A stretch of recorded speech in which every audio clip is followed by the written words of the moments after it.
আসসালামু আলাইকুম ওয়া রাহমাতুল্লাহি ওয়া বারাকাতুহু। আলহামদুলিল্লাহি রাব্বিল আলামিন ওয়াস সালাতু ওয়াস সালামু আলা সাইয়্যিদিল মুরসালিন মুহাম্মাদিন ওয়া আলা আলিহি ওয়া সাহবিহি আজমাইন ওয়া বা'দ। আল্লাহ তাআলা রব্বুল আলামিন তিনি দয়া করে মেহেরবানি করে আমাদের একটি রমজান পালন করার তৌফিক দান করেছেন। আল্লাহ তাআলা রব্বুল আলামিনের কাছে দোয়া করি তিনি যেন আমাদের রমজানের যে ফজিলত বরকত আছে সেগুলো যেন অর্জন করার তৌফিক দান করেন। আমিন। রমজানের যে ফজিলত বরকত আছে তার মধ্যে সবথেকে বেশি ফজিলতপূর্ণ এবং বরকতপূর্ণ দিনগুলি হলো রমজানের শেষ 10 দিন। রমজানের শেষ 10 দিনে থাকে লাইলাতুল কদর। সেই লাইলাতুল কদরের চূড়ান্ত ফজিলত রয়েছে। সেই ফজিলত সম্পর্কে আমরা সামান্য একটু আলোচনা করেছি, সেই বিষয়ের ভিডিও আছে এই চ্যানেলে, আপনারা দেখতে পারবেন। আমরা লিঙ্কটা দিয়ে দেবো, আপনারা সেখানে গিয়েও ভিডিওটা দেখে আসতে পারবেন। আজকের আলোচনার বিষয় হচ্ছে এতেকাফ করার ব্যাপারে এবং তার কয়েকটি গুরুত্বপূর্ণ মাসলা মাসাইল সম্পর্কে। প্রথমে বলে রাখি, এতেকাফ করা হলো সুন্নাতে মুআক্কাদা কিফায়া, অর্থাৎ এমন একটা সুন্নাতে মুআক্কাদা যেটা অবশ্য পালনীয়, যদিও সেটা সকলের জন্য নয়, বরং প্রতিটা মহল্লার একজন ব্যক্তি যদি মসজিদে এসে এতেকাফটা আদায় করেন তাহলে সকলের পক্ষ থেকে সেটি আদায় হয়ে যাবে। মহিলারা বাড়িতে বসে এতেকাফ করতে পারবেন, তবে বাড়িতে বসে যদি কোনো মহিলা এতেকাফ করে তাহলে সেই মহল্লার সকলের জন্য সেই এতেকাফটা যথেষ্ট হবে না। সেই মহিলার জন্য অবশ্যই সেই এতেকাফটা সওয়াবের হবে এবং তার যে ফজিলত বরকত রয়েছে তার জন্য সেটা অবশ্যই অর্জন হবে। এতেকাফের জন্য এমন মসজিদের প্রয়োজন যেই মসজিদের নির্দিষ্ট ইমাম এবং নির্দিষ্ট মুয়াজ্জিন আছে। বাড়ির যে নামাজ ঘর থাকে সেই নামাজ ঘরে মহিলারা এতেকাফ করতে পারবেন, কিন্তু পুরুষরা সেই ঘরেতে এতেকাফ করতে পারবেন না, বরং তাদেরকে মসজিদে এসেই এতেকাফ করতে হবে। আর এতেকাফের ক্ষেত্রে বেশ কিছু আরও মাসলা মাসাইল রয়েছে, সেগুলো নিয়ে আমরা একটু ছোট ছোট করে আলোচনা করে নেব। আশা করি আমাদের সঙ্গেই থাকবেন।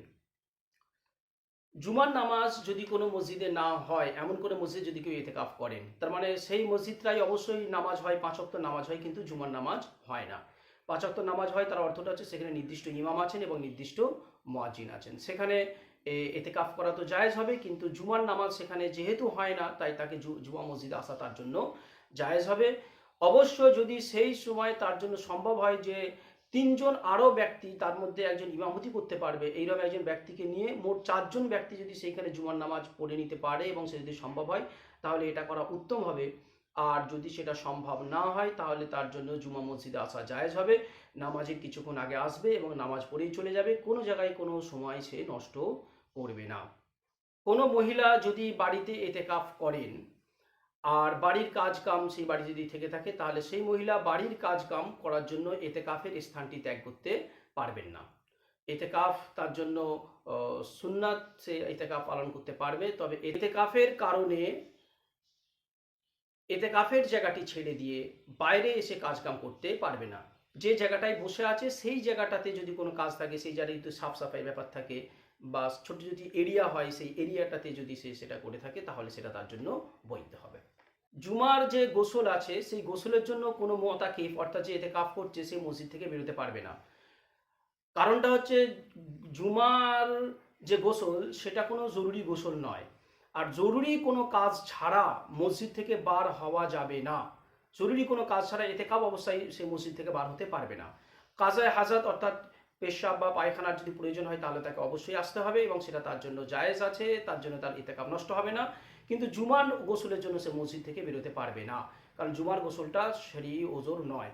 এখানে অনেক জায়গাতেই দেখা যায় যে এতেকাফ যারা করে তারা প্রতিদিন মসজিদ থেকে আসছেন, জোহরের আগে গোসল টোসল করে মসজিদে কাপড় শুকো দিয়ে আবার এতেকাফে যেমন আছেন তেমন হবে। এতে এতেকাফ হবে না, এতেকাফ নষ্ট হয়ে যাবে। কোনো মতেই এতে এতেকাফ হবে না। গোসলের জন্য আপনি বার হতে পারবেন না, গোসলটা অনিবার্য জিনিস নয়। ঠান্ডার জন্য গোসল করতে পারবেন না। শুধুমাত্র আপনি জানাবাতের যে গোসল, অর্থাৎ যদি কোনো গোসল কার প্রতি ফরজ হয়ে যায় তাহলে স্বপ্নদোষ হয়েছে সেই কারণে গোসলটা ফরজ হয়েছে মনে করুন, আর এটাই কারণ হবে, কারণ সেখানে তো স্ত্রীর সঙ্গে থাকবে না, নাউজুবিল্লাহ। তো সেখানে তার জন্য যে জানাবাতের যে গোসল সেই গোসলের জন্য সে মসজিদ থেকে আসতে পারবে। তার জন্য সঠিক পদ্ধতি হচ্ছে সে তায়াম্মুম করে নেবে। তায়াম্মুমের জন্য আগে থেকেই সে ব্যবস্থা রাখবে। যদি কোনো কারণে সে ব্যবস্থা না রেখে থাকে তাহলে মসজিদের দেওয়ালেই সে যেমন করে তায়াম্মুম করতে হয় সেরকমভাবে তায়াম্মুম করে নেবে, করে বাইরে বেরিয়ে এসে গোসলটা করতে পারবে। এছাড়া অন্য কোনো গোসলের জন্য মসজিদ থেকে বার হওয়া যাবে না। অবশ্য যদি সে কাজে হাজাত অর্থাৎ পেচ্ছাপ বা পায়খানা করার জন্য বাইরে বেরিয়ে থাকে আর খুব দ্রুত যদি গোসল করে চলে আসে, তাহলে তার জন্য সেটা জায়েজ হবে। এখানে মূল উদ্দেশ্য থাকবে অন্য, সেই উদ্দেশ্যটা পালন করতে গিয়ে সে গোসলটা করে এসছে। তবে এখানে বলা হয়েছে যেন খুব সামান্য অজুর জন্য যে পুরো সময়টা ব্যয় হয় সেই সময়টার মধ্যে যেন তার গোসল করাটা হয়ে যায়, বা যদি একটু বেশি হয় তাহলে অসুবিধা হবে না, তবে খুব দ্রুত গোসলটা করে আসতে হবে, এটার দিকে খেয়াল রাখতে হবে। আরও একটি বিষয় হচ্ছে, অনেকেই জানতে চান যে মহল্লার মসজিদের ইমাম সাহেব তিনি যদি এতেকাফ করেন তাহলে তার পক্ষ থেকে করা এতেকাফ সকলের জন্য যথেষ্ট হবে কিনা। এক্ষেত্রে বলে রাখি, যদি কেউ ওই মহল্লায় এতেকাফ করে থাকেন তাহলে সকলের জন্য যথেষ্ট হবে। মূল বিষয়টা এখানে হচ্ছে মসজিদের যে মহল্লায় যে মসজিদ আছে সেই মসজিদে যাকে হোক এতেকাফটা করতে হবে। যদি অন্য কোনো এলাকার মানুষ ওই মসজিদে এসে এতেকাফ করে তাহলে সেই এলাকার মানুষের জন্য জায়েজ হয়ে যাবে, কিন্তু তিনি যেই এলাকার মানুষ সেই এলাকার মানুষের জন্য সেই এতেকাফটা যথেষ্ট হবে না। অনেক ক্ষেত্রে দেখা যায় কোনো বুজুর্গানের দিন তারা কোনো একটা মসজিদে এতেকাফ করেন, তার সোহবাতে একটা সময় কাটানোর জন্য অনেকে সেই মসজিদে গিয়ে এতেকাফ করেন, এই এতেকাফটা তার জন্য করা জায়েজ হবে। তবে যদি সে যেই মহল্লার সেই মহল্লার যদি মসজিদে কেউ এতেকাফ করার না থেকে থাকে আর সেই মসজিদে যদি কেউ এতেকাফ না করে তাহলে তার অন্য মসজিদে গিয়ে এতেকাফ করার কারণেতে এই মহল্লার লোকেদের এতেকাফ যথেষ্ট হবে না। আর যদি আর তার জন্য এটা উত্তম হবে না যে নিজের মহল্লার লোকের যেটা কেফায়া সুন্নতে মুআক্কাদা কাফায়া সেটাকে ত্যাগ করে দিয়ে অন্য জায়গায় গিয়ে এতেকাফ করা, তার জন্য উচিত হচ্ছে নিজের এলাকাতে এতেকাফ করা। আর যদি এই মহল্লায় কোনো না কোনো একজন এতেকাফ করে থাকে তাহলে সে অন্য বুজুর্গের সহবতে থাকার জন্য অন্য মসজিদে গিয়ে এতেকাফ করতে বা অন্য কোনো কারণে অন্য মসজিদে গিয়ে এতেকাফ করতে পারবে। যদি কোনো জায়গায় দেখা যায় যে যিনি এতেকাফ করছেন তার খাবার নিয়ে যাওয়া নিয়ে আসার জন্য কেউ নেই এবং কোনোভাবেই অন্য কারোর মাধ্যমে সেই কাজটা করানো সম্ভব হচ্ছে না, সর্বোচ্চ চেষ্টা করার পরে সম্ভব হচ্ছে না, তাহলে তার জন্য বাড়িতে গিয়ে খাবার আনা জায়েজ হবে। তবে খাবার দ্রুত নিয়ে চলে আসতে হবে, সেখানে খেয়ে আসতে পারবে না, খাবারটা নিয়ে মসজিদে চলে আসবে। যদি কোনো ব্যক্তির এতেকাফ নষ্ট হয়ে যায় তাহলে তার জন্য কাজা করতে হবে, কাজা এতেকাফের জন্য রোজা রাখতে হবে তাকে, আর কাজাটা একদিন এক রাতের হবে। যদি কারোর রমজানের 10 দিন যে এতেকাফ অর্থাৎ 21তম যে রাত, সেই 21তম যে রাত সেই রাতটা শুরু হওয়ার আগেই সে চলে যাবে মসজিদে, আর ঈদের যে চাঁদ উঠবে সেই চাঁদ ওঠা পর্যন্ত তার এতেকাফের সময়, সেই সময় পর্যন্ত সে এতেকাফ শেষ করবে। অবশ্য ফজরের নামাজ পড়ে আসাটা উত্তম। এই সময়ের মধ্যে যদি কারোর এতেকাফ নষ্ট হয়ে যায় তাহলে সে বাড়ি চলে আসবে। আর এই এতেকাফ কাজা করার জন্য তাকে অন্য যে কোনো সময়তে একটা রোজা রেখে একদিন এক রাত, পূর্ণ একদিন এক রাত তাকে এতেকাফ করতে হবে, অর্থাৎ সূর্য ডোবার আগে তাকে আবার মসজিদে চলে যেতে হবে, গিয়ে পুরো একটা রাত এবং একটা দিন থেকে পরের দিন সূর্য ডোবা পর্যন্ত সে কাজা করবে যে কোনো সময়, তবে কাজাটা একদিন এক রাতই হবে। এতেকাফ নষ্ট হয়ে যাবে কী কী কারণে? যদি সে অযথা মসজিদ থেকে বাইরে বেরিয়ে ঘোরাফেরা করে, প্রয়োজন ছাড়া যদি মসজিদের বাইরে এসে সময় কাটায়, যদি মসজিদে বসে বসে বাইরের লাহব লাইভ দেখে, অর্থাৎ মসজিদের এমন একটা জায়গা আছে যেখান থেকে বাইরের খেলার মাঠ দেখা যায়, ফুটবল মাঠ বা ক্রিকেটের মাঠ দেখা যায়, সেখানে ছেলেরা খেলছে, সে খেলা সে বসে বসে দেখছে, তাহলে এতেকাফ নষ্ট হয়ে যাবে। অবশ্য সে যদি জিকির আজকারের মধ্যে থেকে থাকে আর তার চোখ যদি মাঠের দিকে পড়ে বারবার, তার কারণে তার চোখে খেলার দৃশ্যটা পড়ে যাচ্ছে, এতে তার এতেকাফ নষ্ট হবে না।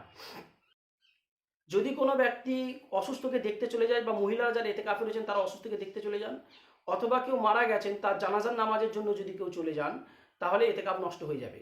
জানাজার কাতার যদি মসজিদ পর্যন্ত চলে আসে তাহলে সে মসজিদে দাঁড়িয়ে জানাজার নামাজে অংশগ্রহণ করতে পারবেন। এই কয়েকটি কারণে এতেকাফ নষ্ট হয়ে যায়।